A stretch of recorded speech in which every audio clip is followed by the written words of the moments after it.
This is an iHeart podcast. Ice Cube's Big 3 is the surprise hit of the summer. This Saturday, 4 p.m. Eastern on CBS, with playoff elimination on the line, the most physical, fiercest, and competitive basketball in the world. Miami's Michael Beasley and Lance Stevenson must win to make the playoffs, and breakout star Dwight Howard of the LA Riot will battle Gary Payton's Boston squad in a do-or-die match for both teams. 6 teams are alive for 4 spots, and all must win. There's no crying in the Big 3, and the no-holds-barred action starts Saturday at 4 p.m. Eastern, 1 p.m. Pacific. Presented by iHeart. Welcome in, Tuesday edition, Clay Travis Buck Sexton Show. Appreciate all of you hanging out with us. Trump has broken left-wing minds by telling them, hey, I'm going to keep you from getting killed. I knew it was going to be crazy, the reactions, but even for left-wing meltdowns, the reaction from, hey, my goal is to make sure that less people are victims of violent crime and less murders are taking place in Washington, D.C., has really, even for left-wing insanity, gone to a different level. We're going to break that down for you here momentarily. Giving you a little bit of a heads up, we're going to continue to follow the Texas redistricting battle, and we're going to be joined by Attorney General of Texas, Ken Paxton, at the bottom of this hour to give us the absolute latest on what the pursuit of Democrats who have fled the state is actually going to entail. And so we will follow that story with you, along with many others. The New York City mayor's race is heating up. Buck, I saw George Will on Bill Maher over the weekend making the Clay Travis argument of, hey, maybe we just have to let New York City stew in its own ineptitude in order to, and rather than try to completely save them from their derangement. We'll talk about that, maybe break down that universe, but I want to just start and have some fun here. We told you this was coming.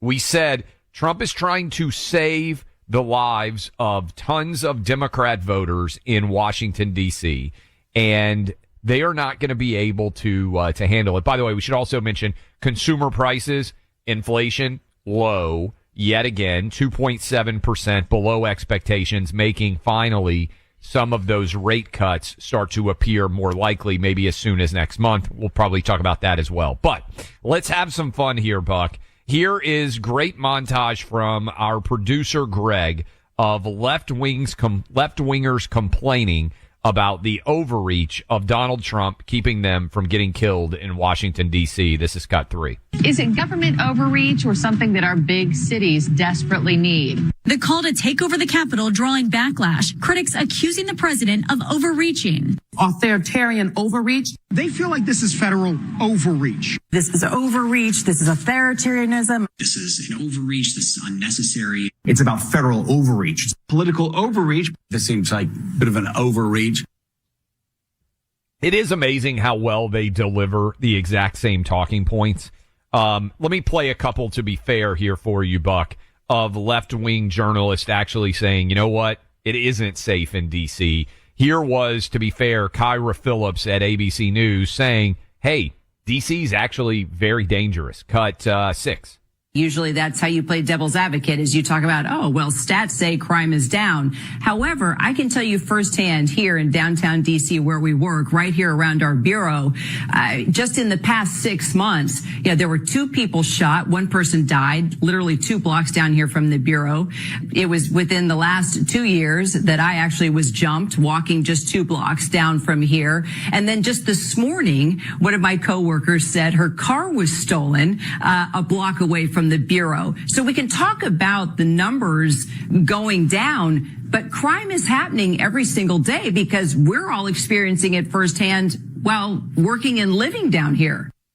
One more, Buck. Your buddy Joe Scarborough, who suddenly has taken truth serum and occasionally now says things that are objectively true, said, hey, privately everybody's talking about how DC's unsafe, and then publicly they're complaining because Trump's trying to make it safer. Cut 7. People have been calling me over the past couple of days going, Washington should have gotten involved years ago. This place is dangerous. It's a mess. It's a wreck and whatever. And then they'll go on Twitter, this is the worst outrage of all time. The shocking, which I understand. It's like people need to express their concerns about Donald Trump going too far. We saw what happened back in 2020 with the National Guard. Certainly can't have any repeat of that. Don't want the federalization of the entire city. But man, I don't care what the crime statistics say. Crime has been a problem in this city for the 32 years I've been living inside and outside of the city.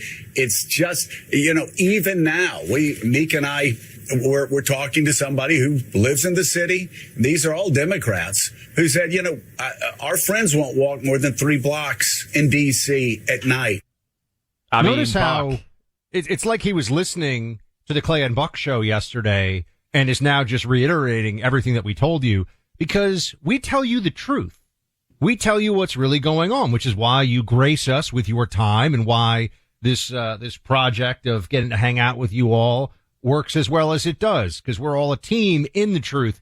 It is so obvious to anyone who is, and this is the thing too, you have 2 guys here who have both lived in DC, so we know, right? This isn't some city. I can quote statistics in St. Louis to tell you that it's dangerous. I can tell you stories, personal stories about, I remember I was woken up in the middle of the night living in DC, Clay, and what was considered a kind of a nice neighborhood. It wasn't Georgetown nice, but it was a nice enough neighborhood. It was Logan Circle area, for those of you who know DC. And there was not a shooting, a shootout on my corner. 2 guys who were at one of the, big hotel chains, I forget which one, pulled guns on each other and shot it out. Neither of them hit anyone, but I remember being woken up in the middle of the night by this. You could say, oh, Buck, but that's anecdotal. Everybody who lives in DC has these anecdotal stories, no matter where you live in DC. And that is a different thing. It is a different thing. And they talked about, I did watch the Morning Joe this morning, sorry guys. That is a different thing. They talked about on Morning Joe how if you live in Manhattan, you might have a story about someone being crazy on this. In fact, if you take the subway, you definitely have stories about someone being crazy on the subway. And you might have some stories about vagrants and about some unsettling things. You don't have a story about the summer intern who just got stabbed to death last week. Everybody who lives in DC knows this. And one of the brilliant things from, that's the reality there. One of the brilliant things here, once again from Trump, and Clay, you were hitting it hard yesterday. It's so important for everyone, to know this. Trump is forcing them to defend the indefensible. Once again, DC is not a safe city. Anyone who tells you otherwise is lying or just is ignorant, and it should be a lot better. The city council in DC is so insane that the Democrats had to go along in Congress and override legislation that they were trying to pass. The DC City Council tried to make carjacking a less serious statute. And the United States Congress was like, you guys are nuts. You can't do that in our nation's capital because we have to drive in to go to our jobs and we don't want to be carjacked. Democrats, Clay, once again, caught completely flat-footed on this. They look like buffoons. What Trump's doing makes perfect sense. And if he shows results, which, by the way, I think he will, I think there will be results from this, it'll just be another W where Democrats look like they're the pro-crime party and the emotionally erratic liar party. I also think this could be a pilot program. If Trump surges National Guardsmen and additional resources in Washington, D.C., and we see a marked decline in violent crime, why would that not be possible with state National Guard troops? You mentioned St. Louis. I was looking, let me see if I looked and flagged it, but the cities that actually have the largest awful crime rates, I was very kind of interested in that, and some of them you would not be surprised by. Memphis is awful. And Kansas City, I was surprised by, is incredibly awful when it comes to violent crime. Why couldn't we apply some of the same lessons that might be learned in Washington, D.C. to those cities and drive down violent crime everywhere? Well, you absolutely could. And this is the critical point. This is a choice. The same way, and this is really important, the same way that we saw that Biden's open border was a choice. Trump has proven that, letting 10 million people flood into the country under false asylum claims, entering illegally, and then gaming our system and taking advantage of the American people. That did not have to happen. Democrats chose to make that happen. they're also choosing for crime to continue in all these cities at the level that it is. I mean, you can go down the list, Clay. New Orleans, a beautiful city that I love, way too much crime. St. Louis, so much crime that when I visited our affiliate there a few years ago and I asked my Uber driver, I was like, hey, downtown looks kind of nice. He's like, don't walk alone at night here. I remember. I'm like, in the main downtown near the sports stadium? He goes, oh no, don't walk alone at night. I said, okay, that's not a big, and everyone that I saw who lived in the suburbs there said the same thing. It's too dangerous at night. Cities like Baltimore, I haven't been to Detroit. I have spent a lot of time in Baltimore. Baltimore's far too dangerous, far too much crime. The things that they keep saying they want to do, we need more like, social workers or we need more welfare programs or whatever. That doesn't do anything. Fighting crime involves enforcing the law and locking up criminals. D.C. had 3,000, give or take, has about 3,000 felony arrests a year.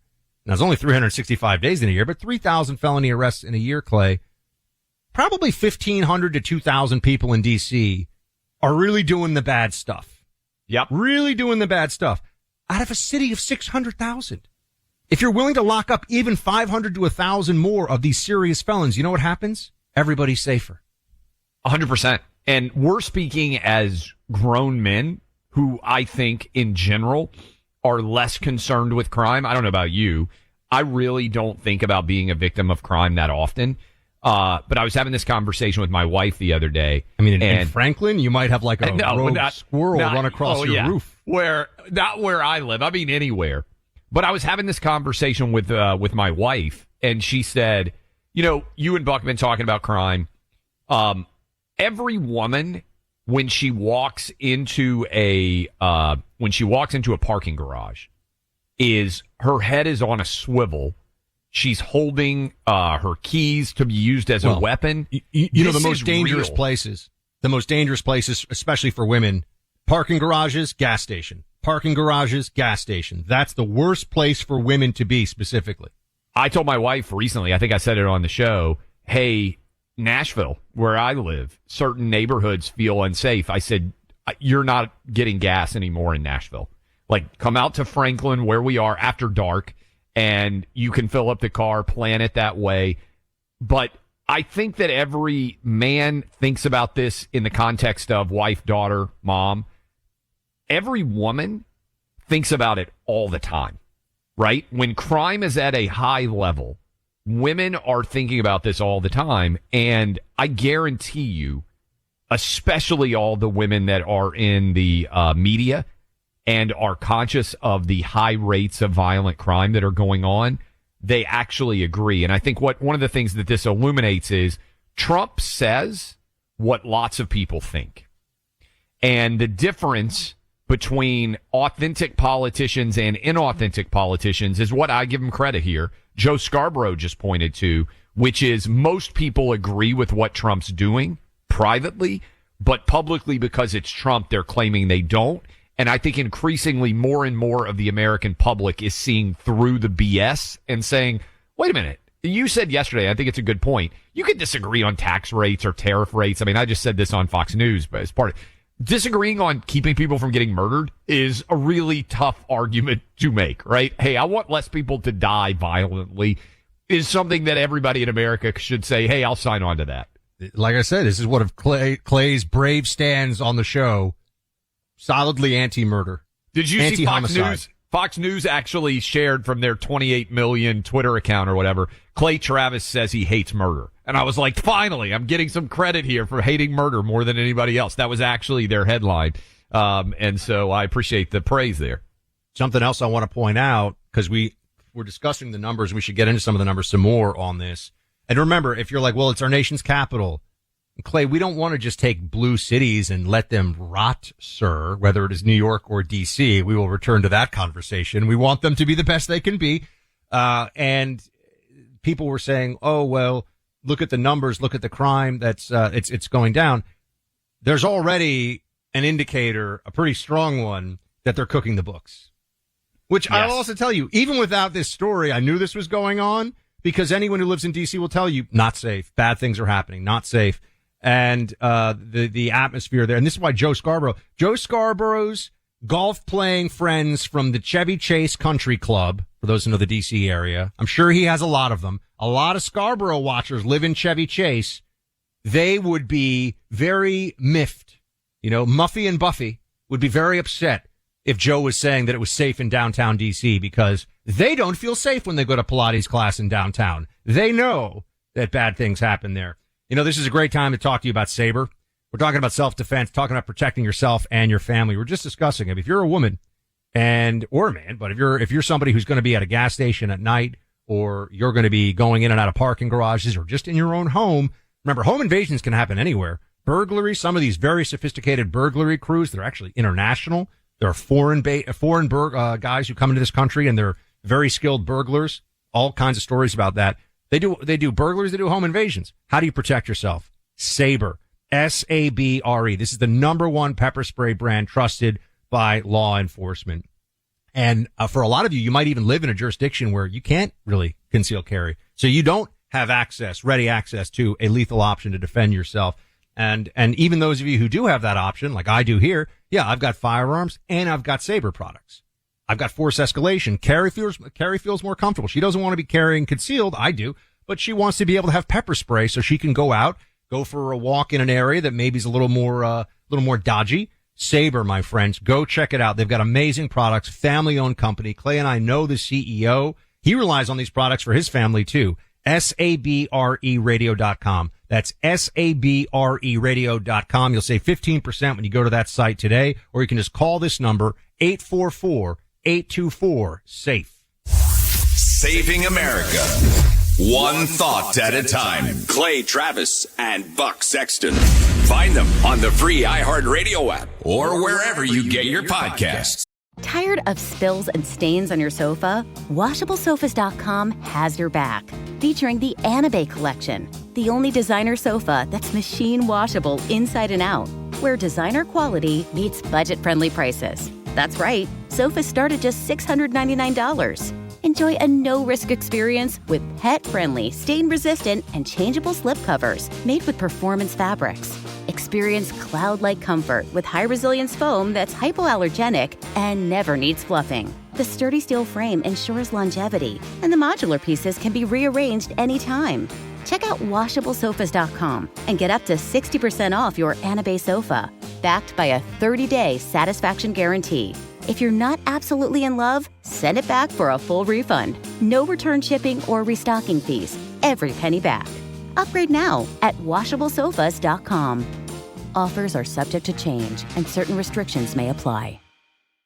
The reviews and ratings are in, and Ice Cube's Big 3 is the surprise hit of the summer. This Saturday, 4 p.m. Eastern on CBS, with playoff elimination on the line, the stars will be flocking to Los Angeles to witness the most physical, fiercest, and competitive basketball in the world. Miami's Michael Beasley and Lance Stevenson must win over Houston to make the playoffs, reeling from last week's savage beating at the hands of Chicago's possessed Montrezl Harrell. Last time these teams met, Miami beat Houston, but they are a dangerous team having their manhood at stake. Then breakout star Dwight Howard of the LA Riot will battle Gary Payton's Boston squad in a do-or-die match for both teams. Will LA avenge their previous shocking loss to perennial basketball Boston rivals to survive? 6 teams are allowed for 4 spots, and all must win. Don't miss the Big 3, the 3-on-3 basketball league everyone is talking about. There's no crying in the Big 3, and the no-holds-barred action starts Saturday at 4 p.m. Eastern, 1 p.m. Pacific, followed by 2 games on Vice starting at 6:30 Eastern, presented by iHeart.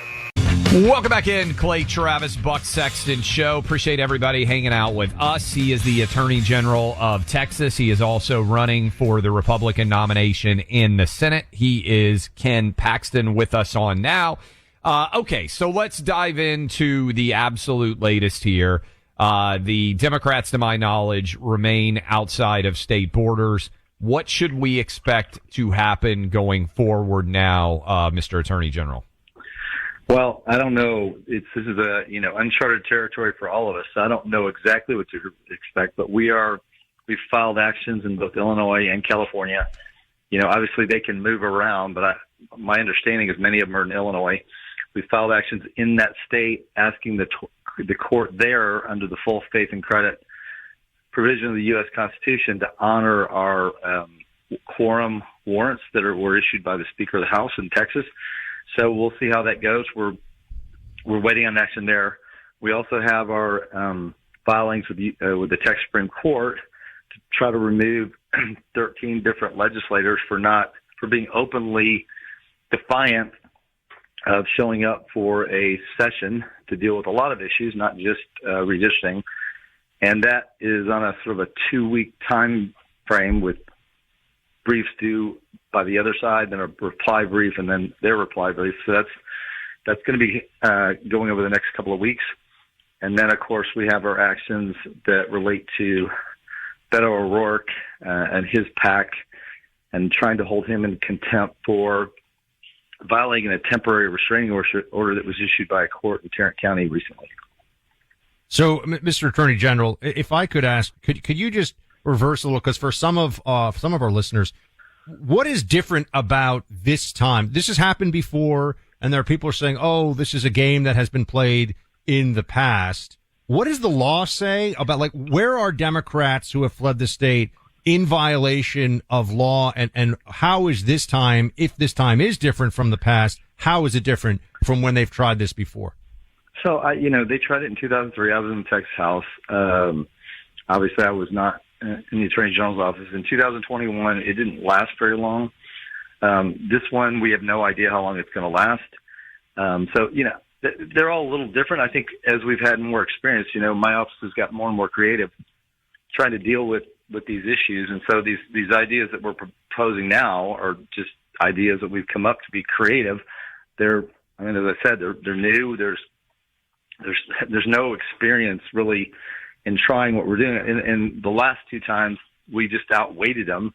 And the governors kept calling, Governor Perry, Governor Abbott kept calling them back, and eventually we got it done. So, I guess we're just a little more action oriented and a little more creative this time, trying to push the envelope to get them back here sooner so we can get this done. What would you say, and I'm going to get my popcorn because I bet the answer is going to be good, to people like J.B. Pritzker, governor of Illinois, to Kathy Hochul, governor of New York, to Gavin Newsom, governor of California, who say Texas is effectively destroying democracy by redistricting? I would say they're hypocrites. Their own states are so gerrymandered.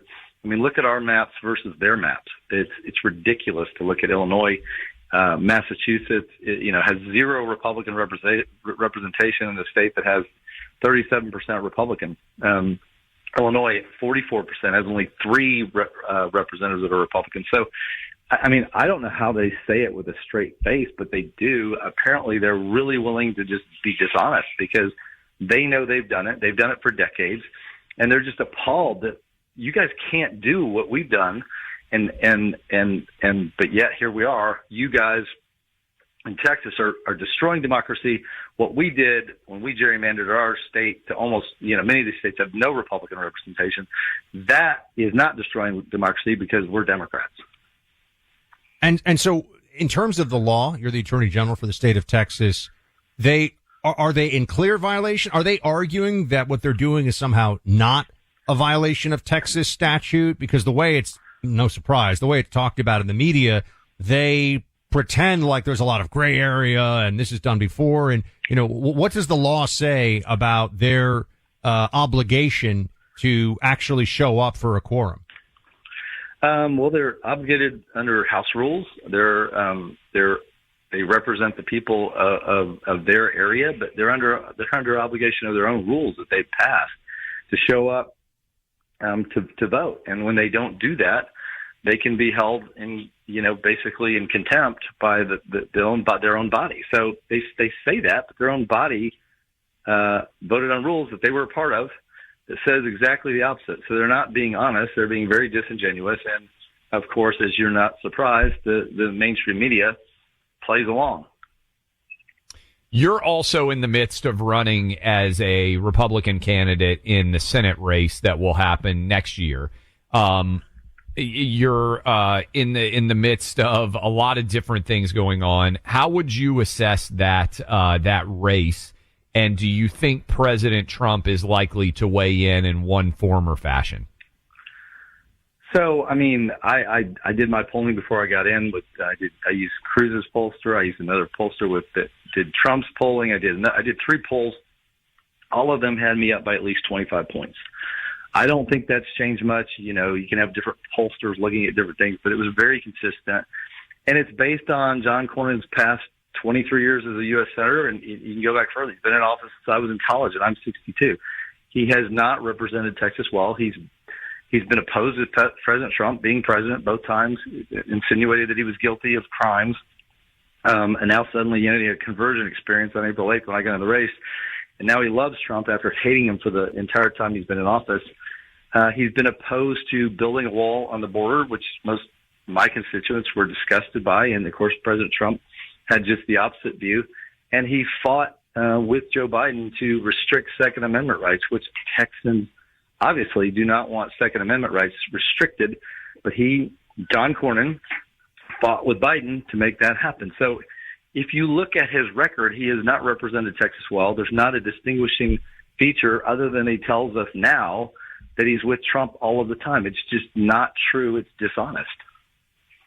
You know, we're putting a lot of time and attention, Mr. Attorney General, on what's going on in D.C. now with Trump trying to bring the crime numbers down and federalizing the Metro Police for a period of time as he can under the Home Rule Act of 1973 for the District of Columbia. But we've also raised how this could set a precedent, especially if there are points on the board, so to speak, if Trump shows success here, for other law enforcement efforts that would use federal partners in conjunction with local law enforcement. And I'm wondering if this is something that you're already considering, or are you in conversation with the Trump White House about?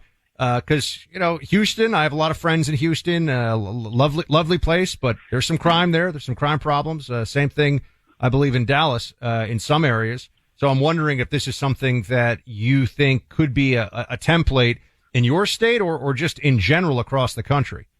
No, I think in general, it's certainly something, given that these cities are very liberal. Their district attorneys are funded by Soros. We have the same problem in, you know, Travis County, Austin, and other major cities in our state, where they won't prosecute and they defund the police and make it very difficult for crime to be prosecuted. So I don't know. Since in my case, the legislature doesn't give authority to the attorney general to prosecute crimes, leaves it up to the DAs.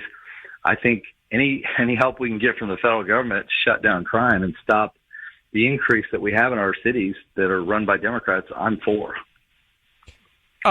Ultimately, do you expect, I know the FBI has gotten involved, do you expect for there to be any arrests outside of state of any of these Texas lawmakers? Like, what is the rubber meets the road moment? At some point, the expectation, I think, is that they can't live outside of the state forever and they'll have to return. But while they're out of state, do you expect any arrests or any seizures to occur? I don't expect, the FBI would have to have a federal crime. I don't see them arresting. This is not a federal crime. Love it if they could get them back somehow. For us, the actions that we're taking in Illinois, I think are our best shot, is getting these states, these courts, to recognize our laws and help us get them back. Otherwise, we're going to be in the same situation we've been in the past. They don't want to live in Chicago the rest of their life and go through the winter. They're going to have to come back. They have jobs and families. And ultimately, that has been successful both times. It just took longer. And, we spent a lot of money and wasted a lot of time. But ultimately, we got our redistricting maps passed in the past both times. So we're not going to give up. We're just trying to expedite the process because it's ridiculous that this is what we have to go through. All right, biggest question right now for you. The last time I think Buck and I saw you in person was actually at a Texas-Alabama football game down in Austin. Within about 3 weeks, basically 1v2 is going to be taking place. The Texas Longhorns have opened as the number one team in the country. They're going on the road in Columbus, Ohio against the defending national champion Ohio State Buckeyes. What happens? You know what? I'm optimistic that Texas will pull it out. They've done it before. The last time I went to a Texas-Ohio State game on the road was when Texas won the national championship, and they beat Ohio State at Ohio State. So I'm going to. That was Vince Young, right? If I remember correctly. Yep. I was there. I loved it, and no one expected us to win that game, but I am predicting we're going to have a repeat of, I think it was 2005. of the Ohio State opening game against Texas, where Texas pulled out a win. I remember that game like it was yesterday, Clay. Buck, that led into what I think is the greatest college football game of my life. Into the year, Rose Bowl, Texas, USC, the most watched college football game of the 21st century that I imagine, Mr. Attorney General, you sometimes think about fondly still to this day. I do. I was there. I literally, when the game was over, I thought, this is the greatest college game I've ever seen. I almost thought, how can I go to another college game after witnessing this masterpiece, really, by both teams? It was just amazing. I still get kind of chills talking about it because it was it's such a remarkable game. Amen. Well, look, keep us updated on how this is going on. You can come on anytime, and we appreciate all the work y'all are doing down there. Hey, I appreciate it. You guys have a great day. We're going to win this. Thank you. That is the Attorney General of Texas, Ken Paxton. And I want to tell you, some of their meat that we got from this company, Good Ranchers, comes from great American ranchers down in Texas. And I was up at the Indy 500 with Ben and Corley. He and his wife have built an amazing company. They've got 4 kids. They wanted to give them healthy, made-in-America meats, whether it's chicken, whether it's beef, whether it's salmon, whatever you are interested in. Buck loves the chicken nuggets. We just had the steaks again in the house recently. And you get an incredible offer when you go to goodranchers.com right now and use my name, Clay. You get $40 off. That's goodranchers.com. Trust me on this. Meat shipped right to your home. No preservatives. It is healthy. They made this company, Ben and Quarterly did, because they wanted to feed their 4 young kids, like many of you want to feed your families, with the most healthy meats that are out there. You can pick whatever types of meat your family is into, whether you want bacon, whether you want hamburgers, whatever is the meat that your family consumes the most, they will hook you up. And right now, when you join us, you get a $25 off every box, free shipping, free gift in every order for life. Again, they've got bacon, seed oil-free chicken nuggets, Wagyu burgers. You get the same. You can mix and match. You can try out a bunch of different stuff. Get hooked up right now. Go to goodranchers.com. Use my name, Clay, as the promo code, and you get $40 off plus free meat for life. That's my name, Clay, when you go to goodranchers.com. $40 off plus free meat for life. Code Clay, goodranchers.com, code Clay. Try it out today. $40 off. We love it in this household. I bet you'll love it in yours. That's goodranchers.com, code Clay. Patriots, radio hosts, a couple of regular guys. Clay Travis and Buck Sexton. Find them on the free iHeartRadio app or wherever you get your podcasts. Clay, have you heard of the Rio Reset? Sounds like a trendy new workout, Buck. It does, but it's actually a big summit going on in Brazil. The formal name is BRICS, which stands for Brazil, Russia, India, China, and South Africa. But they've just added 5 new members. Smart move to stick with BRICS. We know what happens when acronyms don't end. They confuse everyone. Well, that's an understatement. BRICS is a group of emerging economies hoping to increase their sway in the global financial order. Now that sounds like the plot line of a movie. I'm listening. Philip Patrick is our Bruce Wayne. He's a precious metals specialist and a spokesman for the Birch Gold Group. He's on the ground in Rio getting the whole lowdown on what's going on there. Can he give us some inside intel? Absolutely. He's been there since day one. In fact, a major theme at the summit is how BRICS nations aim to reduce reliance on the U.S. dollar in global trade. Yikes, that doesn't sound good. We got to get Philip on the line, stat. Already did, and he left the Clay and Buck audience this message. The world is moving on from the dollar. Quietly but steadily, these nations are making real progress towards reshaping global trade. And the US dollar is no longer the centerpiece. That shift doesn't happen overnight, but make no mistake, it's already begun. Thank you, Philip. Protect the value of your savings account, your 401k, your IRA, all of them, by purchasing gold and placing it into those accounts and reducing your exposure to a declining dollar value.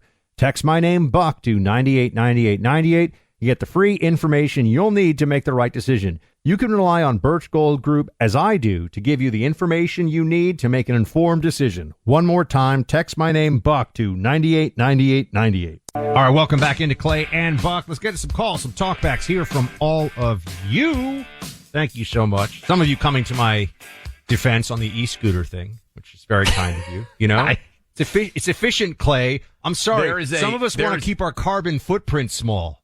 There is a 0% chance if I were single that I would have scooted anywhere. I mean, I would have been late for every meeting just because I would have been afraid that some girl would come by and see me on the scooter and never date me again. This is going to sound like I'm making it up, but I'm not making it up. But I feel like we're all family here, so I will tell you this. Okay. During COVID, a couple of years before I met my wife, when I was a single guy, I was out, trying to meet the love of my life, my beloved Carrie. And I hadn't met her yet. And it was a couple of years before. And I had the scooter. Because, during COVID, that was when it was great to have the scooter because you could fly all over New York. Not fly, but, you could move really fast all over New York City. Because there were very few people out and about no one at out. that time. So yeah. I could get all over. But, restaurants would be open sometimes. And I remember I was like, you know what? I was like, for this is a true story. I was like, for this, it was a second date it wasn't a first date. I was like, but for this date, you know what? I'm going to show up with my scooter because it's convenient. And like, I'll give her a ride home on my little e-scooter. And I didn't really think this through, she was a petite lady. She wasn't big. I didn't really think this through though. Those things are not meant for two people. So when she got on the back of it and we tried to go, I'm not kidding. We were going 0.5 miles an hour. I mean, it was moving. You would have been better off walking. But walking is way faster. We were moving, but it was moving at the speed of like a toddler's Tonka truck. You know what I mean? When it kind of goes on the driveway. And we had a sustained laugh at my expense. I don't think there was a third date, but we did have fun. There you go. I wouldn't have kept dating you. I mean, I would have been like, this guy's riding a scooter. He won't even splurge for a Uber ride back home. It's probably cold. The wind's blowing. I do wish there was video of my face though, when like, cause I hit the throttle and I didn't know and it kind of like lurched forward and then it was just at turtle speed. I mean, it was this old ladies with walkers were telling me to get out of the way, slowpoke. It was really not good.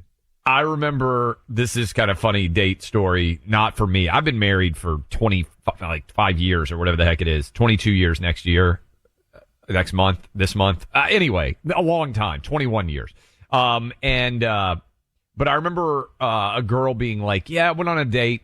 She's like, we used to do, I'd do anonymous mailbags at Outkick and I would answer a lot of questions. Girl was like, yeah, I went on a first date. She's like, I don't really feel like he was into me. And I was like, in the email, and she was like, and as evidence of that, she said he paid with a gift certificate. And I was like, I'm sorry, ladies. If you go out to dinner with a guy on the very first date and he pays with a gift certificate, then he is really not that into you because he's not even willing to pull out the actual credit card. And it's even funnier if it's like, can you just take the it's like a $25 gift certificate. So, I'm just telling you, I don't believe, maybe there's somebody listening. I don't believe there's a single marriage that has ever resulted from a first date where a man paid for the dinner with a gift certificate. Because I think women are like, look, I mean, I'm not saying that I expected the absolute sun and moon and stars on the first date. But you took me to Applebee's or Outback and you whipped out like the Outback gift certificate for the Bloomin' Onion. I'm just not saying that that's the guy that you want to spend the rest of your life with. Maybe there's somebody out there. If there's a single person listening who went out on a first date and the guy she's with paid with a gift certificate, gift card, then maybe I'm wrong. I don't think there's a single relationship that has ever come from a first date gift certificate. So, that is my advice to men out there, that if you're dating a girl, or if you're the girl, if he's paying for you with a gift certificate, he's not that into you. He wasn't even willing to actually use real cash. He's using what his mom gave him for Christmas to take you out for Bloomin' Onions. Still preferable to splitting the check on the first date, I will say. Oh. So it's this is purgatory. This is like in between, right? I mean, it's not great, but not terrible. Guys, you gotta pick up even if you don't like her, even if she's a lid, even if she's a Bernie Sanders voting, purple haired, you didn't know this is what you were getting into date. You pay on the first date, guys. Don't make it. We have young single men listeners here, 20s, 30s, 40s, guys who are single out there. You pay on the first date, boys. I agree. 100%. It's just the way it is. There's no ifs, ands, or buts. All right. Norman in NYC wants to weigh in. What's going on, Norman? I'm still laughing about the credit card, the gift card.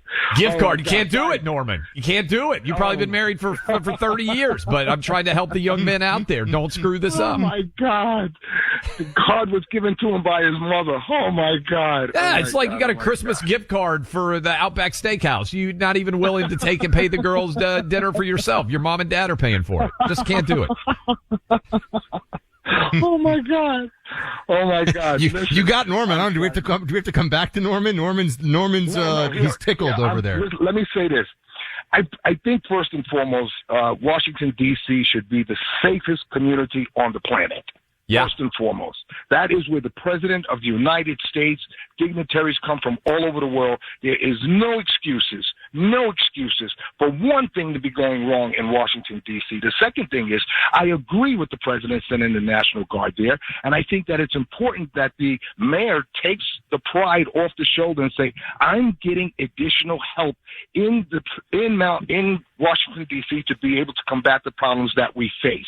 I think that what I would do is pair up one law enforcement officer from the district with one National Guardsman to give it more power, to give people more comfortability. The word National Guard is scaring people. It's additional law enforcement. New York City talks about the fact that we need more police. Well, hell, take the 4,000 or 5,000 National Guardsmen that want to be deployed, give them the opportunity to work alongside another police officer. Can I point out something as well, Norman? All the people that don't, totally agree with your sentiments here. All the people that are freaking out about Trump deploying National Guard to help with law enforcement, they were fine with National Guard holding empty M16s at airports during COVID as if that had anything to do with anything. I mean, they just had people standing there with guns making you fill out contact tracing forms. What was the National Guard going to do? Hand me some extra Kleenexes? It was absurd. And they were all fine with that. I just want to point out, no purpose for them whatsoever other than a show of force because we were all supposed to obey and bend the knee to Fauci, that vile turd. Oh, absolutely. And let me say this. Tell a mother that lost her child to gun violence that she doesn't want more police in the community. Amen. Tell a father that doesn't have one. Come on, man. Get with POTUS. Let's do what we got to do. Yes, we're in uncharted territories in some area, but the ship is turning. Let's get on board, turn the ship, and go in a different direction because all of this other stuff from the Democrats have not been working. It's just been kicking the can down the road. It's a great call, Norman.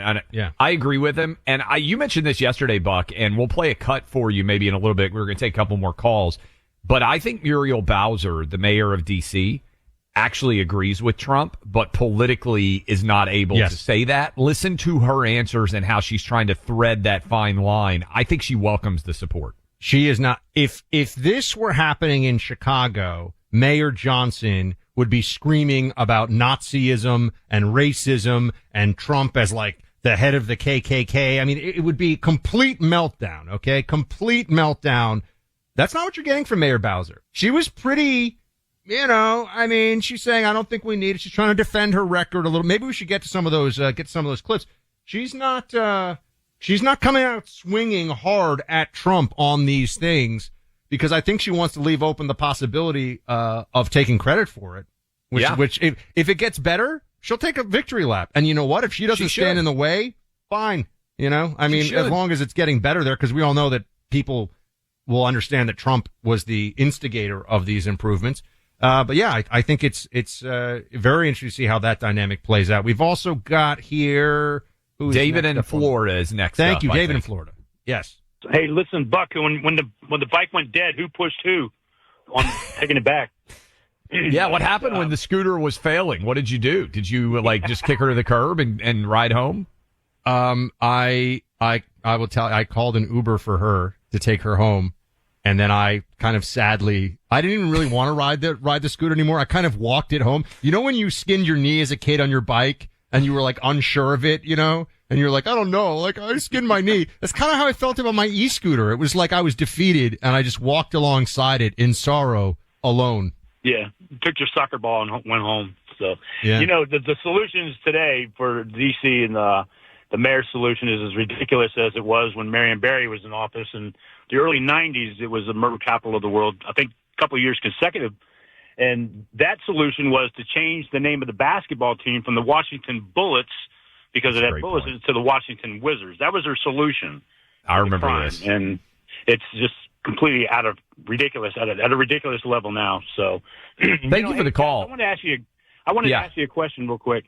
I know maybe 4th of July or something. Could you guys maybe play an old Paul Harvey rest of the story, the signers of the Declaration of Independence? It's a great rest of the story, man. I think everybody appreciates it. So, well, that's fun. That is a question for rights for people way smarter than me. Meaning producer Allie can look into it. By the way, I will say, 250th anniversary. I just saw this come across the Twitter wire here, Buck. UFC fight, South Lawn, July 4th, 2026. That is according to Dana White. And I think Ivanka Trump is working on trying to put this thing on. They are going to do the fight and then have the fireworks. I'm going to try to pull some strings for us, Buck, that's one of the coolest sporting events of all time, to see a UFC competition on the South Lawn of the White House and have it sort of connected also simultaneously to the extraordinary July 4th on the 250th anniversary of the United States. It doesn't get much Trumpier than that. But that, by the way, speaking of July 4th, is underway right now. Let's get one more quickly in here. Barney in North Carolina. What you got for us? Yeah. My thing is, with D.C. and all these other big cities, they're all Democratic run in Democratic run states, and they're all anti-Second Amendment. And is there any correlation with the violence and crime with that? Thank you for the call. Barney, I bet, was a big fan of Andy Griffith back in the day, maybe named after the legendary Barney Fife. That is, by the way, one of the all-time great shows. Do you ever grow up watching Andy Griffith Show, Buck? Oh, no. Andy Griffith Show is still so good. Black and white Andy Griffith before they went to the color version.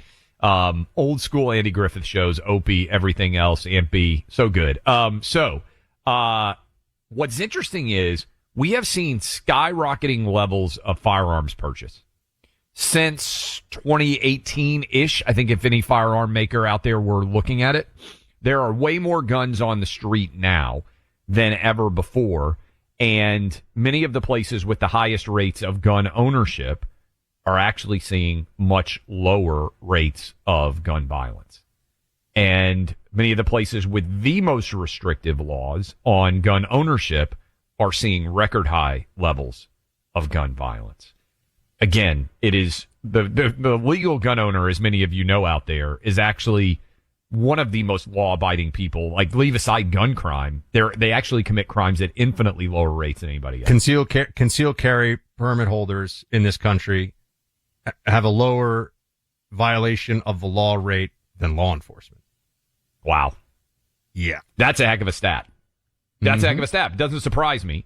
But that is super interesting. Look, I'm going to go to Chattanooga, Tennessee, my mom's hometown, next week. And I am speaking to a Republican group in Chattanooga, Tennessee. And as part of that trip, I'm going to be going to see for the first time the facilities of our friends at Legacy Box, where they are taking care of millions of you when it comes to preserving your family memories. I'm actually really excited next week to take that tour. They are doing an incredible job of making sure that your digital memories are that your old school memories with VHS, with old photographs, with maybe film reels, whatever you have memory wise from the 70s, 80s, 90s, even before everything went digital. Do you have the ability to preserve it? Do you have the ability to share it? Is your family's history taken care of? Or is it in somebody's attic? Is it in somebody's garage? Why not go ahead and give the gift of your family's history being preserved forever with Legacy Box? They've done it for 1.5 million families. They will take care of you one videotape at a time, one photo at a time, carefully preserving your memories onto digital files. Again, next week I'm going to go see exactly how they do this at their factory in Chattanooga, Tennessee. With Legacy Box, you can get hooked up right now with an incredible offer before we get into the holiday season. LegacyBox.com/Clay for 50% off your order. LegacyBox.com/Clay, 50% off. Trust me, go check this out. I think you're going to be impressed. That's LegacyBox.com/Clay, 50% off. Do it today. News you can count on, and some laughs too. Clay Travis and Buck Sexton. Find them on the free iHeartRadio app or wherever you get your podcast. There's nothing like sinking into luxury. At WashableSofas.com, you'll find the Anabay sofa, which combines ultimate comfort and design at an affordable price. And get this, it's the only sofa that's fully machine washable from top to bottom, starting at only $699. The stain-resistant performance fabric slipcovers and cloud-like frame duvet can go straight into your wash. Perfect for anyone with kids, pets, or anyone who loves an easy-to-clean, spotless sofa. With a modular design and changeable slipcovers, you can customize your sofa to fit any space and style. Whether you need a single chair, love seat, or a luxuriously large sectional, Anabay has you covered. Visit WashableSofas.com to upgrade your home. Right now, you can shop up to 60% off store-wide with a 30-day money-back guarantee. Shop now at WashableSofas.com. Add a little to your life. Offers are subject to change and certain restrictions may apply. The reviews and ratings are in, and Ice Cube's Big 3 is the surprise hit of the summer. This Saturday, 4 p.m. Eastern on CBS, with playoff elimination on the line, the stars will be flocking to Los Angeles to witness the most physical, fiercest, and competitive basketball in the world. Miami's Michael Beasley and Lance Stevenson must win over Houston to make the playoffs, reeling from last week's savage beating at the hands of Chicago's possessed Montrezl Harrell. Last time these teams met, Miami beat Houston, but they are a dangerous team having their manhood at stake. Then breakout star Dwight Howard of the LA Riot will battle Gary Payton's Boston squad in a do-or-die match for both teams. Will LA avenge their previous shocking loss to perennial basketball Boston rivals to survive? 6 teams are allowed for 4 spots and all must win. Don't miss the Big 3, the 3-on-3 basketball league everyone is talking about. There's no crying in the Big 3, and the no-holds-barred action starts Saturday at 4 p.m. Eastern, 1 p.m. Pacific, followed by 2 games on Vice starting at 6:30 Eastern, presented by iHeart. Welcome in hour number 3, Clay Travis, Buck Sexton show. Appreciate all of you rolling through the program with me. So many people weighing in. We're going to have some fun on my contention that you cannot take a first date out and pay for it on a gift certificate, which I would continue to hammer home. Some news that is out there. Caroline Leavitt has been having a press availability, a White House press conference, and she has confirmed that the big meeting between Donald Trump and Vladimir Putin will occur in Anchorage. Anchorage, Alaska, coming up on Friday, will be a huge story for what exactly we will hope to be a successful meeting. And as we told you yesterday, President Trump will know relatively quickly whether he says there is a deal to be made here or he is still kind of getting yanked around, for lack of a better phrase, to explain why this ongoing negotiation continues. Some positive news. The inflation report that came out this morning continues to be low. Inflation at 2.7%. The stock market has surged as a result of that report, as inflation came in lower than expected for, I think, the 5th month in the last 6. There has not been a major inflation impact at all from, so far, President Trump's tariffs, and we have new stock market records all over the NASDAQ, all over the S&P 500, the Dow Jones Industrial. If you have a 401k, your stocks are setting record highs. So your retirement is doing very, very well. And I'll continue to echo, if you were just not a panicker, if you did not panic in April when everybody tried to tell you, oh my goodness, these tariffs are going to destroy the economy, there's no way to continue to live this way. It is the case that I believe the Trump economy is starting to fire on all cylinders. Growth in wages is outpacing growth in cost, which is the most important, I would say, measurement economically, because it means you have more money in your pocket. Now, I know many of you out there are still very frustrated by the price of goods, which skyrocketed during the Biden administration when we got to over 9% inflation. I understand when people say, hey, things still feel like they cost too much. Unfortunately, inflation is embedded. We very rarely ever go backwards in price. So the best thing you can hope for is that prices stop growing at exponential rates, which is, again, where we are. We've got a bunch of people who want to weigh in on a variety of topics. Let me hit you with one bit of news. I should have hit this last week. I kind of missed it. I think it happened Thursday after the show. I didn't talk about it on Friday, but I think it is an important cultural hallmark here. Gina Carano. Buck, did you ever watch The Mandalorian on Disney Plus? I thought the first season was excellent, and then it kind of crashed into the planet. Laura, my wife, watches all these shows, and she watches them generally with our boys. They loved The Mandalorian. It was a Disney Plus Star Wars related show. Disney fired Gina Carano for having what I would say is just a little bit right of center opinions on social media. She later sued. They fired her in 2021. Friday last week, Disney apologized to her and basically said, hey, we're going to rehire you. We talk about these things because I do think the cultural significance of them is becoming more and more paramount. And Buck, I'll add this. I saw this story up at Mediaite and also up at Outkick.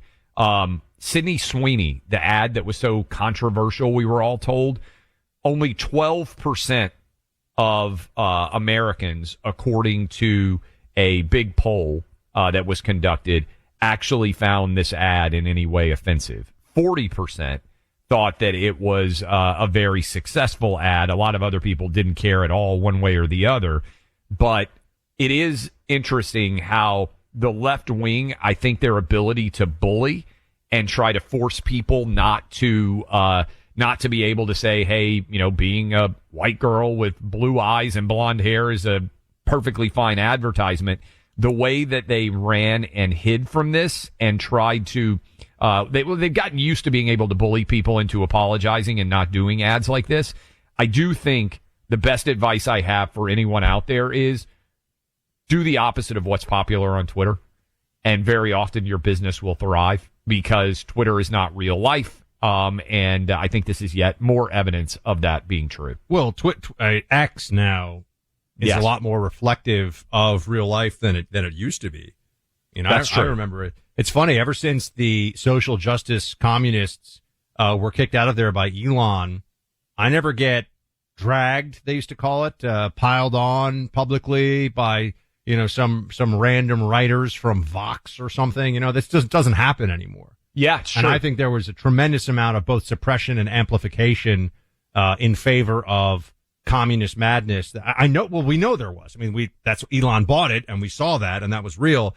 They're honestly so many of these people who a decade ago loved to be all tough on Twitter. They're all leftist cowards. They don't pick fights anymore. They don't want to, because they know now that they don't have the rigged game in effect. So I'm very grateful that has changed. Let me play a couple of clips for you that are starting to echo throughout the internet ecosystem. The chief of police for D.C., they had a press conference. Mayor Muriel Bowser was also there. The chief of police had absolutely no idea what the phrase chain of command was, and had listen to this clip and think to yourself, does this sound like a person who should be in charge of keeping people safe in D.C.? The mayor then has to step in, and I think it's evidence of what we have kind of told you, which is I think the mayor does want additional resources. Politically, it's just hard for her to endorse the decision made by Donald Trump. But listen to this clip. That's what the chain of command is now? What does that mean? Well, is it Pam Bondi speaking to the mayor speaking to you, or how does this work? So the executive order is clear. The president has requested MPD services, and our home rule charter outlines the process. The president designated Attorney General Bondi as his proxy to request services through me. Okay, so I know that's a little bit confusing. The video makes it easier. The chief of police did not seem to understand the concept of chain of command. And so she had to step back, and then the mayor came in and kind of explained how this was laying out, which is the president is at the top of the chain of command in D.C. as it pertains to federal leadership there, which I do think is kind of important. All right, I wanted to play this for you, Buck, because you just came back from New York City recently. You were up there with your family. You're born and raised in New York City. George Will, I think he's still at the Washington Post, one of the foremost conservative columnists of the last 40 years, probably, was on with Bill Maher, and he said the same thing that I said recently, which is sometimes you just have to let Democrats deal with the consequences of their choices. And so this argument is starting to spread a little bit, and I want to get your take, because I don't know that you've talked about what you saw in New York City and how the city felt, but listen to this. Here you have Trump, who is the Republican, who is aggrandizing more power than anybody, as we just talked about. And on the other side, you have the guy running in New York, Mandami, right? Okay, who's like a straight-up communist. I mean, he is. He talks about, the things that communists say. I mean, he wants free grocery stores, free buses. I want him to win. You want him to win? Yeah. I think every 20 years or so. Wait. We need every 20 years or so, we need a conspicuous, confined experiment with socialism so we can crack it up again. Okay. Buck, you were just in New York City. It seems like there's sort of a slow-moving panic setting in because Mamdani is remaining in the lead, even though he's clearly got communist opinions. Neither Cuomo, Eric Adams, nor Curtis Sliwa has been able to say, hey, this is going to be the primary adversary. What's the vibe there so far as you could tell? And what do you think of George Will's argument? Well, the vibe is the slow growth of the panicking mindset, I think, that Mamdani is going to win. Yes. Because the alternatives to him, none of them are good, and they're all very good at canceling each other out. And I know, please, don't send me the Curtis Sliwa. Sure, Curtis is a great guy. I've interviewed him before. He's not going to be the mayor of New York City, okay? It's just not going to happen. So I wish that was not the case, but this is a bit like when libertarians once every 4 years send me our candidate's going to win the presidency. No, he's not, okay? It's not going to happen. So please don't send me those emails. And I think that, unfortunately, Mamdani's going to be the mayor, and that's going to result in some real problems for the city. As for George Will, I mean, look, I cannot abide what is still my hometown, and I cannot abide the largest city in America being burned down as some kind of a message, because the communists never get the message. It's not like they're going to learn. It's a bit like dealing with children, Clay, when you have to tell them, you know what, you can't actually just have like ice cream and pizza every night for dinner, and you're going to eat good food. Like, we just have to be in charge, and the leftists have to not be in charge. They never learn the lesson. They will keep burning their hand touching the stove when it's hot. They never learn the lesson. So I disagree with George Will, who, by the way, lives in Chevy Chase. I was talking about Chevy Chase before. So he lives in a very rich, very affluent suburb of D.C., and it's easy for him with a little bow tie on, who's been wrong about everything Trump-related, I might add. He's been one of those. Trump wouldn't get into his country club, I'm sure.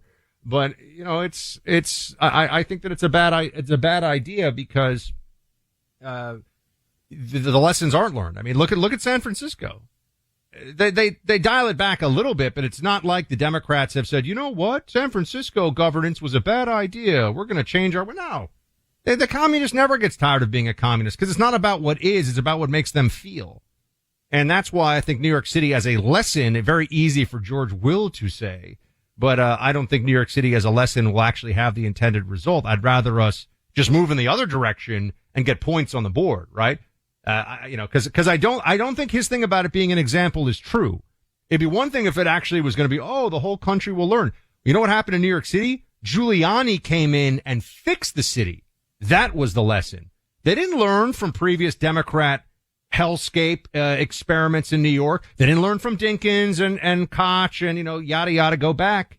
So you want victory. You don't want defeat. Defeat is not a good teacher, unfortunately. My only argument... In this case. In general, it can be, but... My only argument is I think it makes it more likely that we win the House if people like Mamdani and AOC are the face of the Democrat Party by 2026. So this is my argument. Will did not make it thoroughly, but that we sometimes have to sacrifice the tiger's running out there, and you got to outrun the tiger. And I don't think. See, I think that Mamdani would. Maybe this will help you, which could be important. Maybe this will help you with some New York State congressional seats. I don't think that in purple states there's not gonna be some Mamdani effect of people who live in like the. He's not well enough known in your mind for people to even react to it. And people in the rest of the country aren't going to care about what the mayor of New York is doing when they're voting for Congress. I don't think. So in that sense, I don't see it. And also, he just doesn't have the national profile. AOC and Bernie. It's funny, they are still the biggest draw that the Democrats have, but I wonder if they really are going to have the negative effects on Democrats in the midterms that people would like to see. I'm curious. I'm curious about it. But yeah, George Will could use a little dose of humility, I think. George Will, writing for that Washington Post communist slop for a long time, being all smug with his little bow tie on. You know what, buddy? Back of the room. I know you're an old guy, but back of the room, you got some things to learn. I'm not impressed. So, wrong on everything Trump related. Just gonna say, just as dug in on Trump and as anti-Trump as anyone can be. And for what? For what? So the communists can run amok so we can all learn a lesson while George is playing croquet? Sorry, not a fan. All right. Because of you and so many other generous people like you, Preborn has rescued over 38,000 unborn babies this year alone. Preborn is a long-standing nonprofit organization with the goal of saving the lives of as many unborn children as possible. Challenge of abortion has now reached the home front at exponential levels because of the abortion pill. It's easy to take, taking a toll on so many lives, innocent lives, day in and day out. But through Preborn, pregnant mothers who are facing that decision about whether to give life or to have an abortion, they are so often now choosing life because of what Preborn is doing. It starts with this ultrasound process because when mom meets the tiny baby growing in her womb, the choice is so much easier. For just $28, you can introduce at-risk babies to their mothers through this ultrasound. That's the gift that Preborn provides to pregnant moms in each of their clinics nationwide. Please donate a gift of any amount you can. $5, $500, whatever you can do goes toward the mission. But a great way to do it is that $28 a month and just set it up, recurring monthly donation. I know that adds up, but think of the lives you can be saving in the process. Dial pound 250, say the keyword baby. That's pound 250, say baby, or go to preborn.com/buck, preborn.com/BUCK. Sponsored by Preborn.